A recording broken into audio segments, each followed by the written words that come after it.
Good morning. This is Dave Wallendorf from MakeRes, and today we're going to take a look at the five major types of reports that MakeRes can generate to help you understand your property's occupancy and revenue stream and where your folks are coming to you from and what's causing them to come. All with a notion of giving you the information to decide what the best way to market your property is. Do you have a shortfall in revenue? So is it important for you to maybe kick up your advertising a little bit? What's the occupancy look like versus last year? Are you doing well or are you not doing so well? Where are your people coming from? Perhaps you've got a relationship with both HomeAway and with the World by Owner, or with bedandbreakfast.com and B&B Online. And you'd like to assess how productive each of those choices are. Best way to do that I know of is keep track of the people that actually reserve at your property, where they came from, B&B Online or bedandbreakfast.com. And at the end of the day, you can see, well, how many people came to me from each source, how much does each advertising opportunity cost me, and make an assessment which one's more productive and perhaps which one should be dropped to take advantage of some new opportunities that advertisers seem to continually be throwing your way.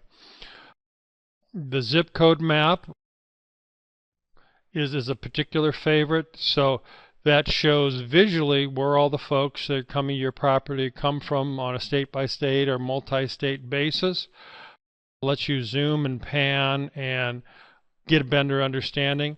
And this might help you answer or pose the question, I'm getting a lot of folks from, say, Charleston, but not so many folks from Greenville. Does that make sense? Because, gee whiz, I'm a lot closer to Greenville. And then the last type of report talks about how long people are staying, the number of people that are staying in each suite in Riverdance's case, and what are the top 20 states surrounding us in North Carolina that are sending reservations our way, and again, hoping to let us focus on where we want to put our money in terms of marketing programs. So let's take a look at the first report. That's the projected revenue detail. It's what we look at the end of the month to get a best understanding of how much money has actually come in terms of cash flow. We'll go and indicate that we want to do this for the Riverdance Bed and Breakfast. And let's roll back to September, the month that has just completed, and we're going to go ahead and get the report. You see a little progress bar here. Now the report pops up, and there's a report, and we see some summary information. We've made about $5,600 in rent. There's a state tax due of $421. $650 going toward cleaning. We had 45 nights out of probably 60 nights rented, so we probably had an occupancy rate of maybe 75%. And we had 19 different guest parties coming into the bed and breakfast over that time frame. We take a look then at a little bit more detail if we want to. We could export all this information to a comma-separated file. You might want to do that to import that comma-separated file into something like Quicken or other financial software where we can slice and dice and record the information in a more permanent fashion that you might want to use for tax reports or end-of-the-year reports for a variety of purposes. So let's go off and get rid of that. So this again is the projected revenue report. We can do it on a month-by-month basis. So if I want to do October's, I'll simply click over to October. The report gets erased because it's no longer valid because it's September's report. I'll get the report again, and this again is October's. And yeah, we got a little bit more revenue coming in October because it's leaf season here in Western North Carolina. Our occupancy numbers seem to be a little bit better, and the number of guests seem to be a little bit better. So it kind of meets our idea of over the years how Riverdance should be performing during the leaf season. Now, if I roll back up, taking a look at the other types of reports, I've got the occupancy revenue summary. Two different reports there. Again, I'm going to say, hey, let's focus on Riverdance. And let's go ahead and look at the monthly occupancy report. And then I've got a time frame. So I can look back further into history if I want to. But let's compare 2014 to 2013.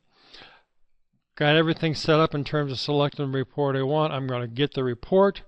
Again, we've got a little progress bar going there. And here's the report itself. So for 2014, I've got 2 rooms that I'm interested in Riverdance. These are the various occupancies that I have in the rooms. So River Rock, April was 90%, October was 93%. For the year, it had a 77% occupancy.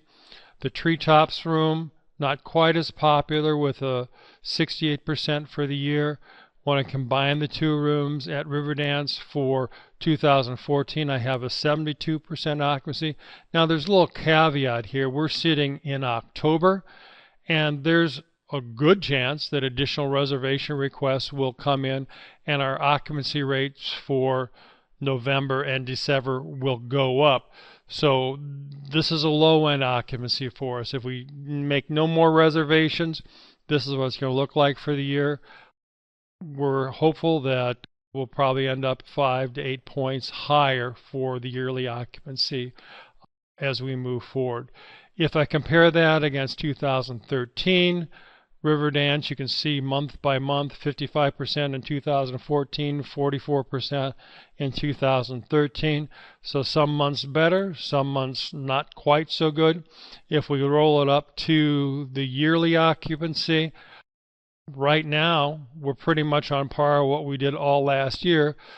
So things that we book in addition to what we've already got booked when we move through November and December will be growth from last year. So we're pretty excited about that.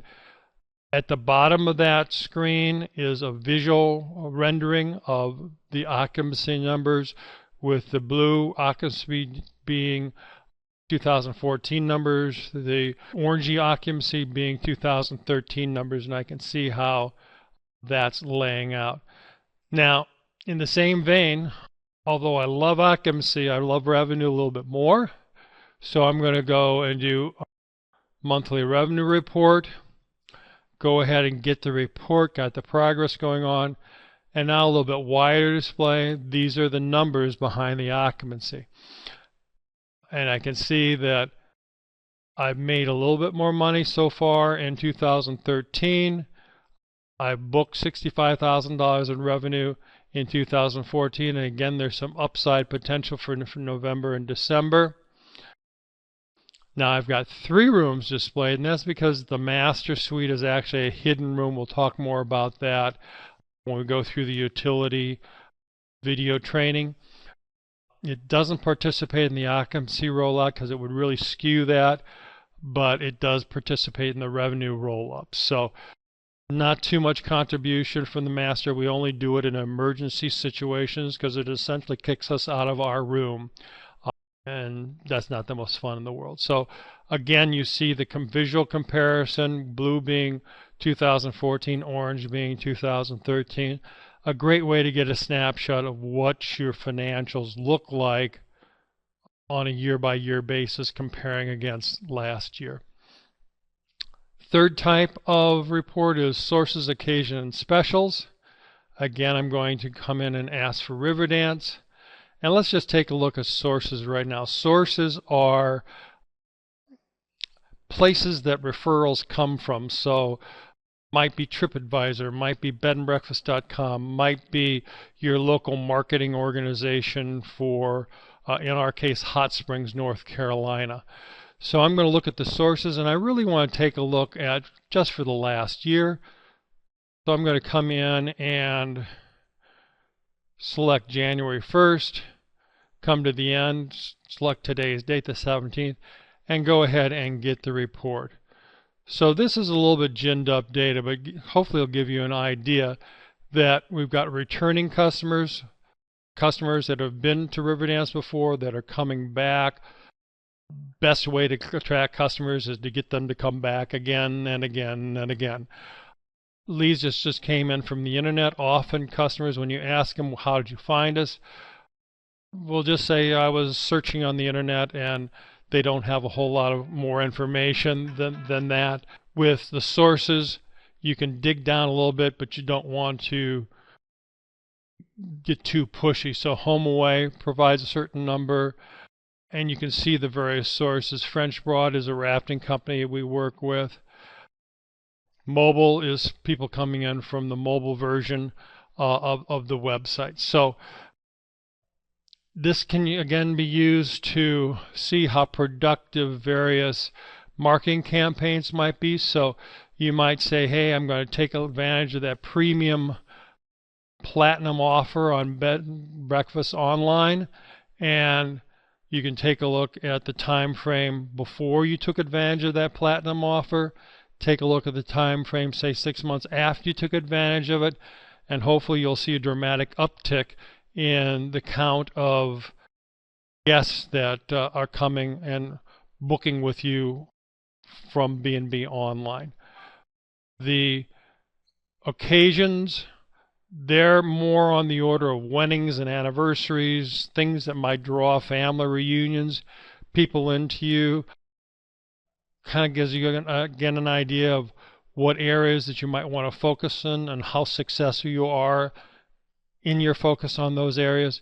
And last but not least are specials. Specials might be an off-season break during the midweek, or a trout fishing special to connect them with a trout guide, or perhaps a gourmet dining special. So that helps you understand what specials might resonate with your guests, and which ones to repeat and which ones maybe to put aside and looking for something else that maybe does a little bit better job for you. The next one we're going to look at is the zip code map. Zip code map basically goes off and paints. If I choose Riverdance again, set the initial zoom to state, come in and say, hey, I'm interested in people that are arriving between January 1st. So click over to January 1st, and then today, and I go ahead and get the zip code map. Here we can see a painting of the states in the southeastern United States. We're located near Asheville, and you've got either singleton people that have come if in a fairly rural area, but we can see that 42 groups of people during 2014 to date have come from the Asheville area.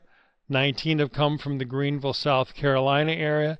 23 have come from the Charlotte area, and 26 have come from the Raleigh area. And if I go down a little bit and pan up, I can see that only 4 have come from Charleston. So I can now, if I want to, use the controls to maybe zoom in, and you can see that in Greenville things start to resolve a little bit better, and you get a little bit more focus as to where in the Greenville area people are coming from. And if I zoom out, I can get more information on perhaps a state-by-state basis. So you've got 16 people coming from the Atlanta area. You've got somebody coming from, looks maybe like Charlottesville, Virginia. So again, you're getting a better idea of where people are coming from, and that can give you a better idea of where you should focus your marketing resources. Last but not least is what we call the length of stay table and report. Again, we're looking at Riverdance, and I'm going to take a look at the length of stay. And this time I'm going to let it go through the entire database. So I'm going to go off and get that report. And we can see that for our guests, the predominant number of days to stay are 2 days. We do allow 1-day stays at Riverdance. And you can see how things lay out, the average stay being 2.22 days.